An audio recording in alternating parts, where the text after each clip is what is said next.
Good morning. Today is Saturday, 24th October 2015. Paper highlights read by Christina Arulselvam. Now let's move to the paper highlights from today's newspaper, Daily Mirror.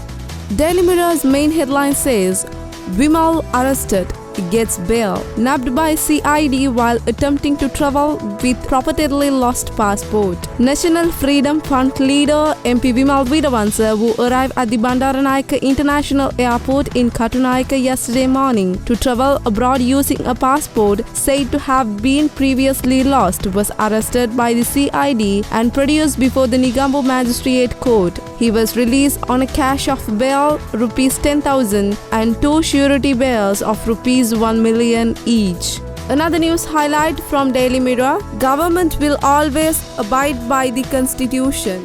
Prime Minister Ranil Wickremesinghe told Parliament yesterday that the judicial power of the people was exercised by the Parliament through the courts, tribunals and instructions set up by it, and the government would never deviate from this principle enshrined in the Constitution. Another news highlight from Daily Mirror: hurdles will be cleared. Kiriyalla, the headline says. The news says the government will ensure that all illegal impediment which prevent opposition MP Vimal Veeravansa from travelling to Italy would be cleared. Leader of House Lakshman Kiriyalla told Parliament yesterday. Another news highlight from Daily Mirror: 2 killed in bus tipper collision, 31, the headline says. A driver and a passenger in a Colombo-bound SLTB bus from Mullaitivu died while 31 were seriously injured in a collision with a tipper lorry at Sirampadi on Puttalam to Anuradhapura Road early yesterday. The injured, several of them in a critical condition, were admitted to the Puttalam Base Hospital. Another news highlight from today's newspaper, Daily Mirror: Kondaya tells his story to media. Mother comes forward to bail him out. Dinesh Priyantha alias Kondaya today alleged he was occurred while in detention at the CID to sign a failed statement indicating his confession. Another news highlight from Daily Mirror: the headline says, Amunigama Minister for Special Project. Dr. Sarath Amunigama was sworn by the President Maithripala Sirisena as the Cabinet Minister for Special Project at the Presidential Secretary yesterday morning, the Presidential Secretary told. Another news highlight from Daily Mirror: UNHRC resolution debate. Mahinda Rajapaksa a notable absentee in the Parliament. Former President and UPFA Kurunagala District MP Mahinda Rajapaksa, who was listed to speak during the adjournment debate in the UNHRC resolution in Parliament, was notable absentee yesterday. Another news highlight from Daily Mirror: Appropriation Bill for 2016 presented. The government yesterday presented the appropriation bill depicting state expenditure for the year 2016, which total up for the 1,954.4 billion compared to rupees 1,600 billion, which was the approximate total expenditure in 2015. A total requirement expenditure for 2016 is rupees 1,314 billion, while the capital expenditure will be rupees 626 billion. Another news highlight from Daily Mirror: the headline says, Judicial Mechanism Sri Lankan. Foreign Affairs Minister Mangala Samaravira yesterday said despite the inclusion of foreign experts in the special judicial mechanism that would be set up to look into alleged human rights violation as per the UNHRC resolution, the structure would purely a Sri Lankan. Now let's move to the paper highlights from today's newspaper, Daily News.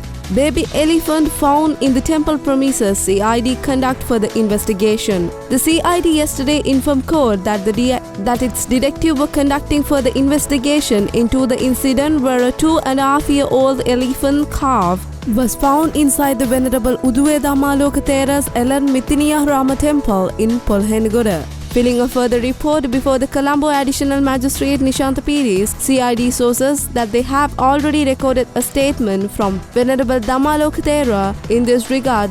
Another news highlight from Daily News: Truth, Justice and Non-Recurrence Curricular for the True Reconciliation Opposition Leader.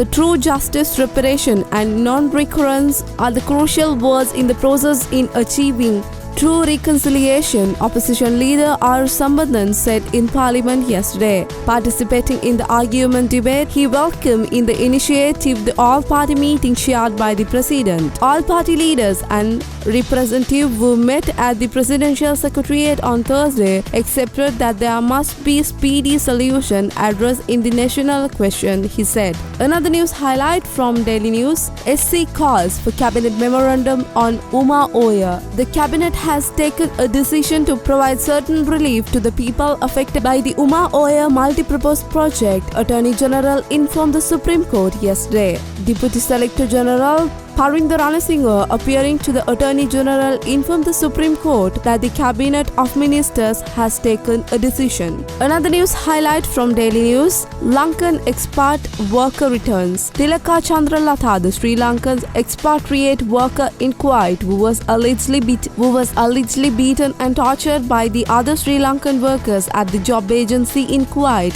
arrived in the island yesterday. Chandralatha, who was avoided speaking to the media at BIA, was escorted by SLBF women's officers to the Katunayaka Sahana PSA. Another news highlight from Daily News: Teachers Association Chairman interdict. Sri Lanka Guru Sangamaya Chairman Priyantha Fernando has been interdicted from the teacher service for travelling abroad by the obtaining leave approved the convention of the AR and FR regulation. Another news highlight from Daily News: TMVP Secretary arrested. Tamil Makkal Vidudalai Secretary and the former Eastern Provincial Council member Pubala Pillai Prashanthan was arrested by the Kathankudi police last morning in connection with the double murder of took place in 2008. Finally, let's move to the paper highlights from Ceylon Today. Highlights from Ceylon Today.